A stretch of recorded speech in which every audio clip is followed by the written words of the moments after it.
لنجزته.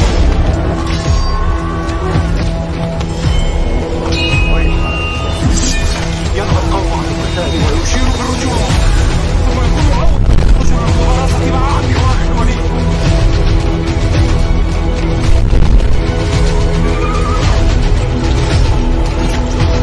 إلا تذكرة لمن يخشى، تنزيلا ممن خلق الأرض والسماوات العلى. الرحمن على العرش استوى.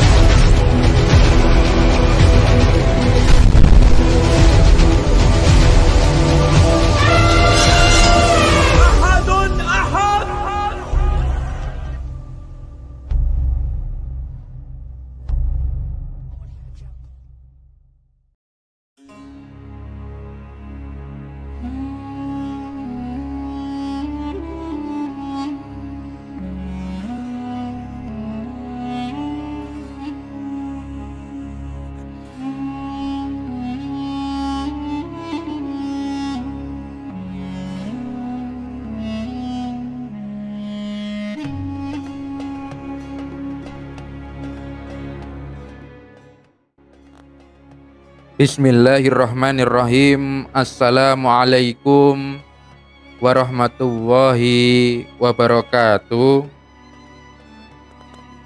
Pada kesempatan kali ini saya akan menyampaikan sejarah mengenai salah satu anak daripada Nabi Nuh alaihissalam yang bernama Kan'an.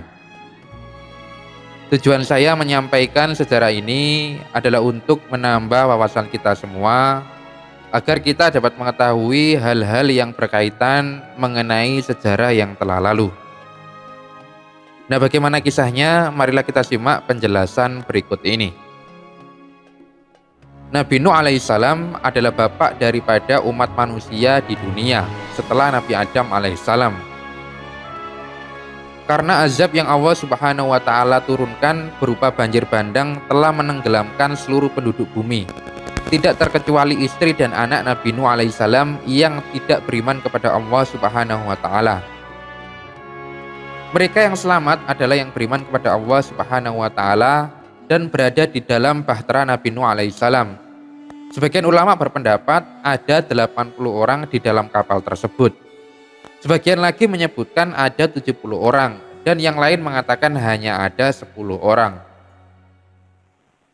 Dikutip dari buku Kisah Nabi Nuh alaihissalam karya Taufikur Rahman, Nabi Nuh menerima wahyu kenabian pada masa kekosongan di antara dua rasul, di mana saat itu umat manusia mulai berangsur-angsur melupakan ajaran agama yang dibawa oleh Nabi yang meninggalkan mereka. Sehingga ketika itu mereka kembali syirik. Sehingga mereka melakukan kemungkaran dan kemaksiatan di bawah pimpinan iblis. Dalam kondisi masyarakat seperti itu, Nabi Nuh diutus oleh Allah Subhanahu wa Ta'ala. Nabi Nuh adalah orang yang sangat fasih dalam bertutur kata, cerdas akalnya dan pemikirannya jauh ke depan, dan dia juga santun, sangat sabar, memiliki kemampuan argumentasi yang kuat, dan mempunyai kekuatan meyakinkan lawan bicaranya. Dengan bekal itu, Nabi Nuh alaihissalam mengajak kaumnya kepada Allah Subhanahu wa Ta'ala. Akan tetapi ketika itu kaumnya menolak seruan Nabi Nuh alaihissalam. Saat Nabi Nuh alaihissalam memberi peringatan tentang dahsyatnya siksa pembalasan di hari kiamat, kaumnya tetap membisu dan tuli. Mereka juga semakin menutup telinga dan mata saat Nabi Nuh mencoba untuk meyakinkan sebuah pahala yang besar kepada mereka yang beriman. Dengan sekuat tenaga, Nabi Nuh alaihissalam terus mengajak kaumnya untuk kembali menyembah Allah Subhanahu wa Ta'ala. Siang malam Nabi Nuh alaihissalam berdakwah dengan penuh kesabaran. Namun hanya sedikit dari kaumnya yang menyambut ajakan Nabi Nuh alaihissalam. Kebanyakan dari mereka dari golongan orang miskin dan berstatus sosial rendah. Sedangkan orang-orang kaya, terpandang dan berkedudukan tinggi tetap membangkang. Suatu ketika mereka bersekongkol untuk menipu Nabi Nuh alaihissalam dan menggagalkan dakwanya. Ketika itu mereka berkata, "Wahai Nuh, jika engkau menghendaki kami mengikutimu dan memberi sokongan dan semangat kepada kamu dan kepada agama yang engkau bawa, maka jauhkan para pengikutmu yang terdiri dari orang-orang petani, buruh, dan hamba-hamba sahaya. Usirlah mereka dari pergaulanmu, karena kami tidak dapat bergaul dengan mereka.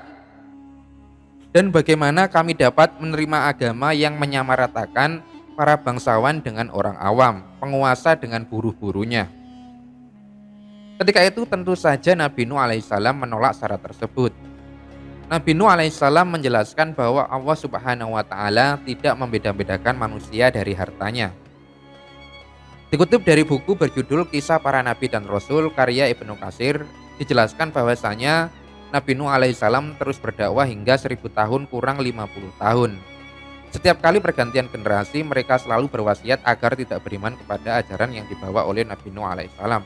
Mereka berkata, "Hai Nuh, sesungguhnya kamu telah berbantah dengan kami, dan kamu telah memperpanjang bantahanmu terhadap kami. Maka datangkanlah kepada kami azab yang kamu acamkan kepada kami, jika kamu termasuk orang-orang yang benar." Ketika itu Nabi Nuh alaihissalam menjawab, "Hanyalah Allah saja yang akan mendatangkan azab itu kepadamu, jika Dia menghendaki, dan sekali-kali kamu tidak dapat melepaskan diri." Quran Surat Hud ayat 32-33. Setelah itu Allah Subhanahu wa Ta'ala memerintahkan Nabi Nuh untuk menanam pohon untuk membangun bahtera. Ketika itu Nabi Nuh alaihissalam menunggu selama 100 tahun untuk memotongnya, lalu membangunnya berdasarkan petunjuk Allah Subhanahu wa Ta'ala. As-Sauri mengatakan Allah memerintahkannya untuk membuat bahtera dengan panjang 80 hasta dan lebar 50 hasta, dan mengecat bagian dalam dan luar bahtera, serta membuat dada kapal yang berfungsi untuk membelah air. Tinggi bahtera tersebut 30 hasta dan memiliki 3 tingkat. Tingkat bawah disediakan untuk hewan ternak dan binatang buas, bagian tengah untuk manusia, dan bagian atas untuk bangsa burung. Allah Subhanahu wa Ta'ala berfirman di dalam surat Hud ayat 42, "Dan bahtera itu berlayar membawa mereka dalam gelombang laksana gunung." Allah Subhanahu wa Ta'ala mengirim hujan dari langit yang belum pernah terjadi di muka bumi dan tidak akan terjadi setelahnya. Hujan tersebut ibarat gelombang yang sangat tinggi. Allah Subhanahu wa Ta'ala pun memerintahkan bumi untuk memancarkan air dari seluruh penjuru bumi. Para ahli tafsir mengatakan bahwa ketinggian air mencapai 15 hasta di atas gunung yang paling tinggi di atas bumi. Pendapat lain mengatakan tingginya 80 hasta yang menenggelamkan seluruh permukaan bumi, dataran rendah maupun dataran tinggi, pegunungan maupun pesisir. Tidak tersisa satu makhluk hidup pun di muka bumi, baik yang kecil maupun yang besar.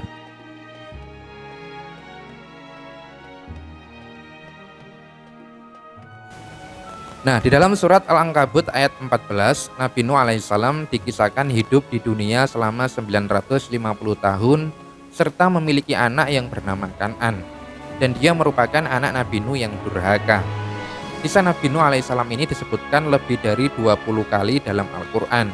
Di antaranya yaitu surat Al-A'raf ayat 59 hingga 64, kemudian di surat Hud ayat 25 sampai 49, serta di surat Nuh ayat 1 sampai 28. Dalam kisahnya Nabi Nuh diperintahkan untuk mengingatkan kaumnya yang sering berbuat zalim dan kekufuran.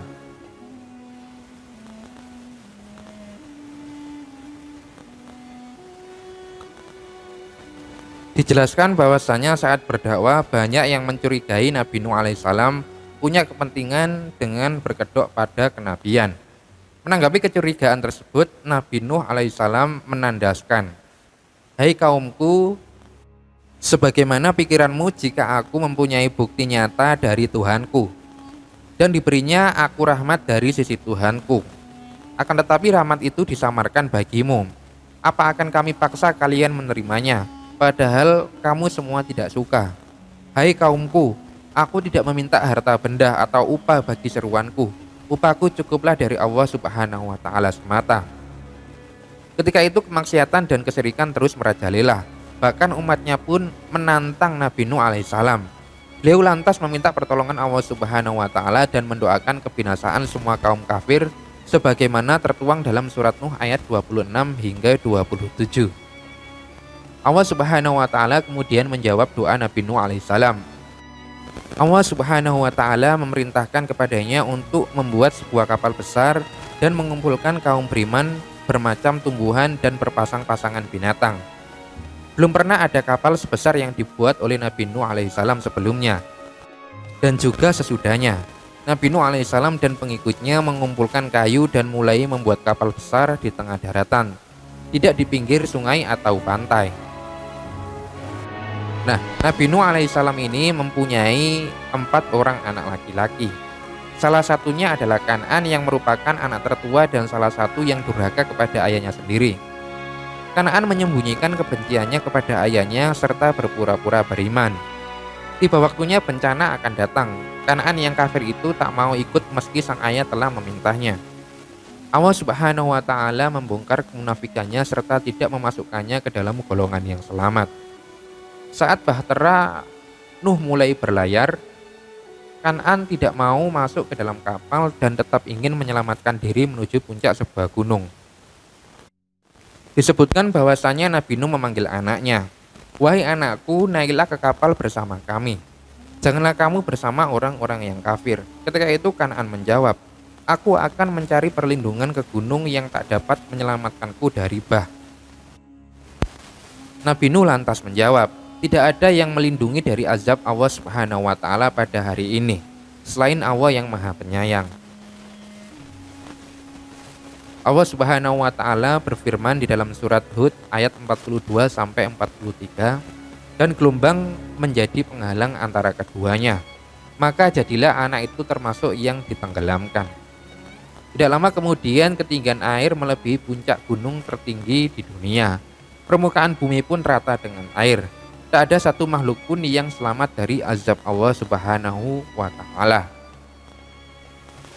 Nah, ketika itu Nabi Nuh alaihissalam dan kaumnya yang beriman selamat dari azab tersebut dengan menaiki kapal yang dibuat olehnya. Namun tidak dengan istri dan putranya Kan'an yang telah dibujuk oleh Nabi Nuh alaihissalam namun tetap saja berkhianat. Allah Subhanahu wa Ta'ala berfirman di dalam Quran surat Hud ayat 42, "Dan bahtera itu berlayar membawa mereka dalam gelombang laksana gunung. Dan Nuh memanggil anaknya, sedangkan anak itu berada di tempat yang jauh terpencil. Hai anakku, naiklah ke kapal bersama kami, dan janganlah kamu berada bersama orang-orang yang kafir." Nah,